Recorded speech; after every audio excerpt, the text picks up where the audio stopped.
حضرت امام غزالی رحمۃ اللہ علیہ نے احیاء العلوم میں ایک قصہ لکھا ہے کہ بغداد کے علاقہ میں ایک شخص رہتے تھے جن کا نام تھا شیخ مکندر، اور ان کی ایک دکان تھی۔ تجارت پیشہ آدمی تھے۔ انہوں نے اپنے خادموں سے ایک دفعہ کہہ دیا کہ بھائی دیکھو، یہ کپڑا اتنے کا ہے اور وہ کپڑا اتنے کا ہے، یہ لبادہ اتنے کا ہے، فلاں لبادہ اتنے کا ہے، اس سے زیادہ قیمت میں فروخت نہ کرنا۔ اور ایک کپڑے کے بارے میں بتایا کہ یہ 2 دینار کا ہے، اور ایک کے بارے میں کہا کہ یہ 3 دینار کا ہے۔ اس طرح تاکید کر دی۔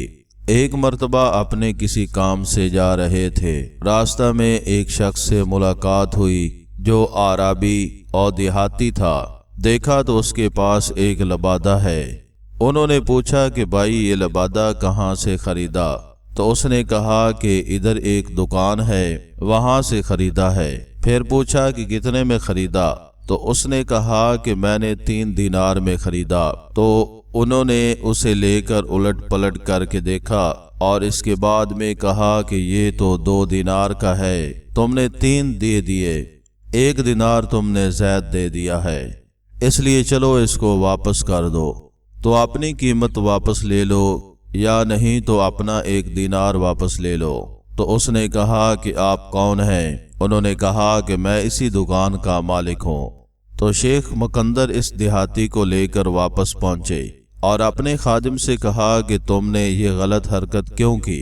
اس کا 1 دینار واپس کر دیا، نہیں تو اسے 3 دینار والا لبادہ دے دو۔ خادم نے کہا، اس شخص سے پوچھا کہ کیا چاہتے ہیں؟ اس دیہاتی نے کہا کہ 1 دینار واپس کر دو۔ چنانچہ 1 دینار واپس کر دیا گیا اور وہ دیہاتی واپس جانے لگا۔ چلتے چلتے کچھ آس پاس کے لوگوں سے پوچھا کہ بھائی یہ کون صاحب ہیں؟ بڑے امانت دار معلوم ہوتے ہیں کہ ایسا واقعہ میرے ساتھ پیش آیا ہے۔ تو لوگوں نے کہا کہ آپ نہیں جانتے ان کو، یہ شیخ مکندر ہیں۔ تو اب اس دیہاتی نے کہا کہ اچھا یہ ہیں شیخ مکندر، ہم لوگ اپنے علاقے میں جب کبھی بارش بند ہو جاتی ہے تو شیخ مکندر کا واسطہ دے کر دعائیں مانگا کرتے ہیں، اور اس کی وجہ سے اللہ تعالی ہم کو بارش دے دیتا ہے۔